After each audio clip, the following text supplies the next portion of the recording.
Hey guys, welcome back to my channel. आज की इस वीडियो में हम प्रोज के एक लेसन को डिस्कस करने वाले हैं जिसका नाम है वुमेन्स एजुकेशन। इस लेसन को डॉक्टर सर्वपल्ली राधाकृष्णन ने लिखा है। डॉक्टर सर्वपल्ली राधाकृष्णन इस लेसन के ऑथर हैं। तो चलिए लेसन को स्टार्ट करते हैं। ऑथर कहते हैं कि हम ऐसे एज में जी रहे हैं या ऐसे टाइम में जी रहे हैं जहाँ पर वुमेन्स के लिए बहुत सारे चांसेस हैं। चाहे हम सोशल वर्क की बात करें या पब्लिक लाइफ की या फिर एडमिनिस्ट्रेशन की, इन सारी ही फील्ड्स में वुमेन के लिए बहुत सारी अपॉर्चुनिटीज़ हैं। सोसाइटी को ऐसी वुमेन की ज़रूरत है जो डिसिप्लिन्ड हो और जिनके मैनर्स अच्छे और कंट्रोल्ड हो। ऑथर कहते हैं कि अगर हम किसी भी वर्क को करना चाहेंगे तो हमें ऑनेस्ट और डिसिप्लिन्ड माइंड की ज़रूरत होगी। मीन्स अगर हम अपना काम ऑनेस्टी के साथ और डिसिप्लिन माइंड के साथ करेंगे तो डेफिनेटली हम अपने काम में सक्सेसफुल होंगे और साथ ही हमें उस काम को करने में मज़ा आएगा। ऑथर कहते हैं कि हमारी कंट्री इंडिया में गर्ल्स की एजुकेशन बहुत ही कम है और ज़्यादा फैली हुई नहीं है। इसीलिए हमें जितना ज़्यादा पॉसिबल हो सके उतना ज़्यादा गर्ल्स एजुकेशन को इनकरेजमेंट देना चाहिए। बहुत सारे इंस्टीट्यूशंस हैं जो हर तरीके से हर पॉसिबल कोशिश कर रहे हैं वुमेन को एजुकेट करने के लिए और वुमेन की कंडीशन को इम्प्रूव करने के लिए। ऐसे इंस्टीट्यूशन को पहचान और एनकरेजमेंट मिलनी चाहिए। ऑथर कहते हैं लेकिन मैं ऐसा चाहता हूँ कि जो एजुकेशन गर्ल्स को मिले वो सिर्फ ब्रॉड ही ना हो बल्कि साथ ही साथ डीप भी हो। मीन्स जो एजुकेशन वो गेन करे वो डीप हो और उन्हें कंप्लीट नॉलेज प्रोवाइड कराई जाए। इन शॉर्ट, गर्ल्स को क्वालिटी एजुकेशन प्रोवाइड कराई जाए। लेकिन हमारी कंट्री की एजुकेशन में डीप नॉलेज की बहुत ही ज़्यादा कमी है। ऑथर कहते हैं कि अगर हमारे लाइफ का एक ही गोल है तो हम लर्नड और स्किल्ड बन सकते हैं, लेकिन अगर हमारे लाइफ का कोई भी पर्पस नहीं है तो हमारी लाइफ डार्कनेस से भर जाएगी और ऐसा लगेगा जैसे हम लाइफ में मिस्टेक्स ही मिस्टेक्स करते जा रहे हैं। ब्लंडरिंग का मतलब होता है फुल ऑफ मिस्टेक्स और हमारी लाइफ कड़वी हो जाएगी। होली बुक गीता कहती है कि वर्क करने का एक ही पर्पस होता है और वो पर्पस सर्टेन होता है। एक अच्छे माइंड वाले पर्सन का एक ही सिंगल पर्पस होता है और उसी पर्पस के अकॉर्डिंग उनका माइंड सेट होता है।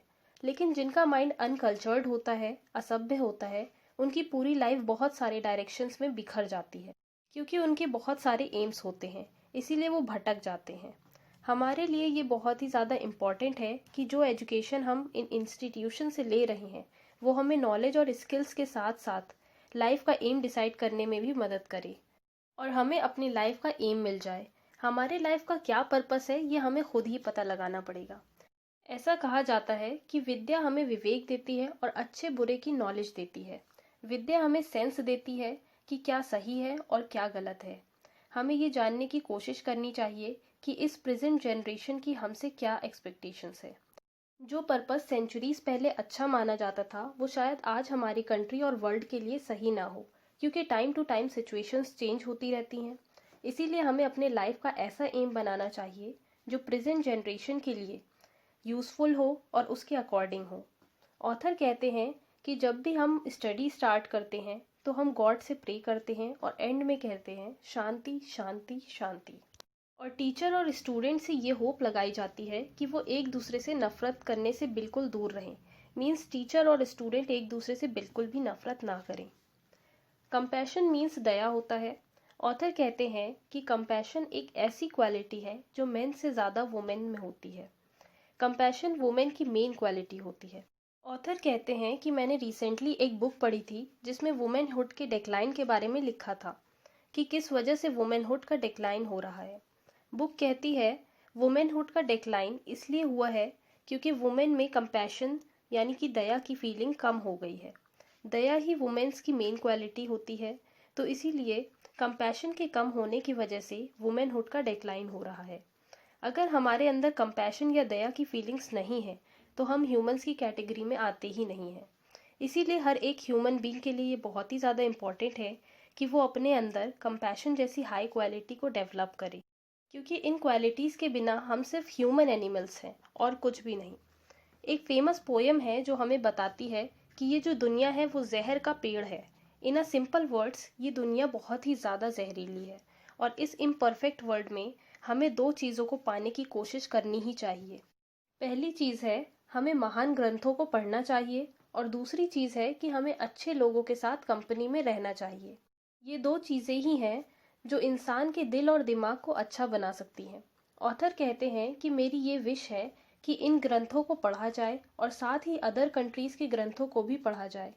उपनिषद के एक छोटे से डायलॉग में ये क्वेश्चन किया गया था कि what constitutes the essence of good life, अच्छी लाइफ की क्या मेन बातें हैं। तो टीचर ने बोला, क्या तुमने आंसर सुना? उस टाइम बिजली की गड़गड़ाहट हुई थी और बिजली की गड़गड़ाहट से आवाज़ आई थी, दा दा दा। टीचर ने इस दा दा दा की आवाज़ को ही इंडिकेट करके कहा था कि क्या तुमने आंसर सुना। मीन्स दा दा दा ही आंसर है और दा दा दा ही अच्छी ज़िंदगी के मेन एसेंस है। दा से दम, दा से दान और दा से दया, ये तीन चीज़ें ही एक अच्छी लाइफ का एसेंस है। दम मीन्स अपने आप पर कंट्रोल रखना, दान मीन्स चैरिटी और दया यानी कि कंपैशन। तो ये सारी क्वालिटीज़ हमारे लाइफ को अच्छी लाइफ में बदल देती हैं। दम, दान और दया से हमारी लाइफ बहुत अच्छी हो जाती है। हमारे अंदर दम यानी कि सेल्फ कंट्रोल होना चाहिए, क्योंकि यही ह्यूमन बीइंग होने की निशानी है। रामायण में जब लक्ष्मण जंगल जाने लगते हैं तब उनकी मदर उनसे कहती हैं कि राम को अपने फादर की तरह समझना, सीता को अपनी माँ की तरह समझना और जंगल को अयोध्या समझना। मेरे प्यारे तुम जाओ। हमारे ग्रंथों में बहुत सारी ऐसी स्टोरीज़ हैं जो इंस्पायर करती हैं, जो हमें मोटिवेट करती हैं। इन्हें पढ़कर हमारी मोरल वैल्यूज़ बढ़ती हैं और इन्हें पढ़कर हमें वो पाथ मिल जाएगा जिनसे हम कैरेक्टर को डेवलप कर सकते हैं। फिर ऑथर कहते हैं कि हमें अच्छी वुमेन दो, हमारी सिविलाइजेशन महान बन जाएगी। हमें अच्छी मदर्स दो, हमारा नेशन महान बन जाएगा। जब हम एजुकेशन के बारे में बात करते हैं तब हमारे बहुत सारे एम्स होते हैं। जिन लोगों को एजुकेशन दी जा रही है उन्हें इस दुनिया के बारे में सारी नॉलेज दी जानी चाहिए। साइंस, हिस्ट्री एंड ज्योग्राफी से हमें इस दुनिया की नॉलेज मिल जाएगी। लोगों को एजुकेशन में टेक्निकल नॉलेज भी दी जानी चाहिए, जिससे वो अपनी अर्निंग कर सकें और फाइनेंशियली स्ट्रॉन्ग हो जाए। एजुकेशन का मेन एम यही माना जाता है कि हमें इस दुनिया की नॉलेज हो जाए जहां हम रहते हैं, और साथ ही टेक्निकल नॉलेज भी हो जिससे हम अर्निंग कर सकें। फिर ऑथर क्वेश्चन करते हैं कि हमारी कंट्री में जो एजुकेशन दी जा रही है उसकी मेन विशेषता क्या है।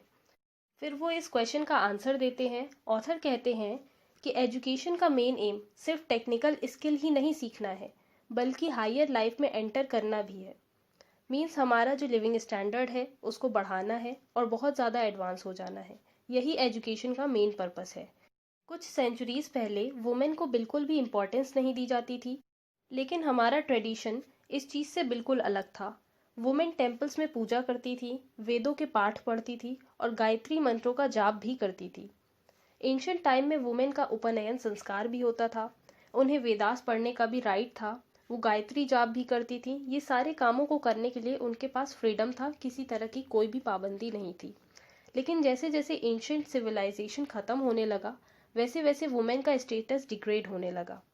इंडिपेंडेंस के बाद गांधी जी ने बहुत सारे एफर्ट्स किए और उनके इन एफर्ट्स की वजह से हमारी कंट्री में रिवॉल्यूशन आया। रिवॉल्यूशन आने की वजह से वुमेन ने अपनी इम्पोर्टेंस समझी और उन्हें रियलाइज़ हुआ कि उनकी क्या इम्पोर्टेंस है इंडिया के अच्छे फ्यूचर के लिए। तो गाइज़, ये था चैप्टर। आई होप गाइज़ आपके लिए ये वीडियो हेल्पफुल होगी। अगर वीडियो अच्छी लगे तो लाइक करें, अपने फ्रेंड्स के साथ शेयर करें और कमेंट में ज़रूर बताएं कि वीडियो कैसी लगी। और ऐसी ही और भी वीडियोज़ के लिए मेरे चैनल को सब्सक्राइब करें और साथ ही मुझे इंस्टाग्राम पर भी फॉलो करें। Thank you.